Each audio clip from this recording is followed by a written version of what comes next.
follows exactly with what we just said, that there's more women getting involved and there should be more. Women have always been natural multitaskers, so it's actually genetically almost better for more women to be involved in politics.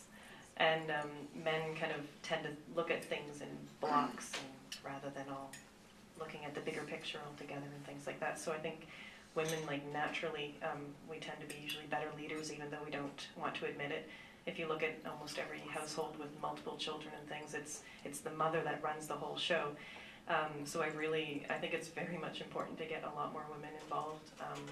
But I'm gonna. And I have 4 sons and my husband, who's the biggest child at home. So I'm a firm believer by experience that men do think differently than women. And I do believe there's an importance for both.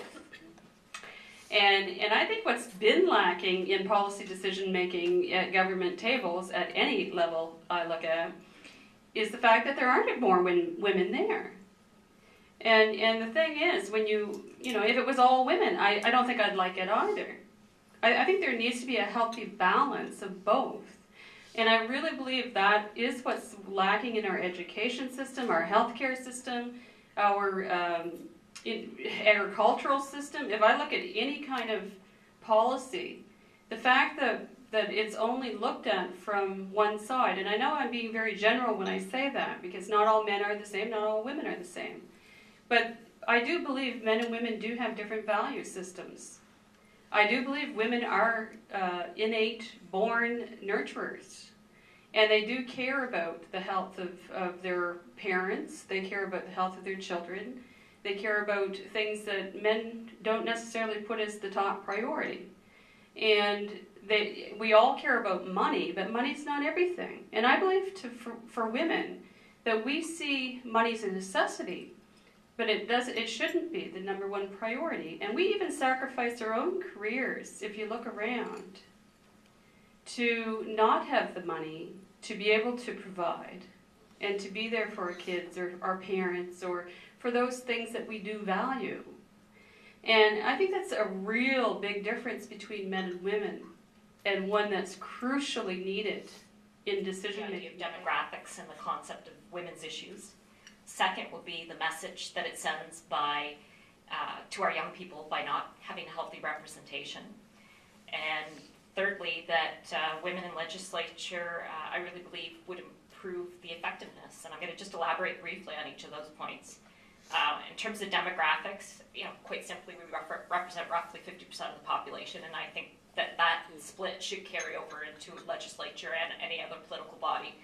And one of the things I struggle with is the notion or concept of women's issues, because I really don't think there should be women's issues any more than fathers should be allowed to babysit when they're home with the kids, because there's just issues. I mean, and they should be, is it fair to say that my husband wouldn't care about our kids anymore? No. Would he not care about his parents that are aging? No. But the reality out there is that there has been a lot of growth and change in that area. I know a number of families within walking distance that I hang out with that would starve to death if the husbands didn't come home and cook at night. So, I mean, it's definitely a changing world, but that being said, whether by choice or necessity, there are still women carrying the brunt of certain areas or burden of certain areas, especially when it comes to care for children or aging population. And for this reason, not having proper representation, I really think that we would miss some opportunities for improvement or change. The second part about message is that I really think we'd be doing a disservice to our youth by purposely letting it be a domain for men only. And by this, I really think that from a positive role model perspective, that if we don't get involved, it's like saying that we either can't do it or that we don't care. And obviously, I think both are false. And in terms of effectiveness, I would be lying if I told you I sat back and watched question period and ever thought I was particularly impressed with the conduct of anyone there. And I'd be lying, and I'm just not very impressed with how anyone acts. So for me, the theatrics and all the goings-on is really not an effective use of time. And I know for myself, if I had been chosen to represent Riverview in legislature, if I had to sacrifice even 1 minute away from my family, every minute to count, most of us wear up to a dozen different hats on a daily basis.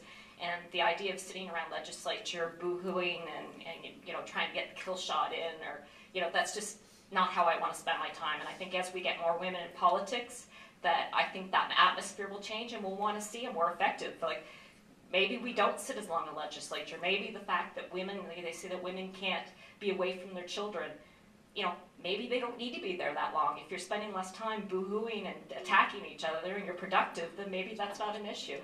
So that's kind of my thought on it.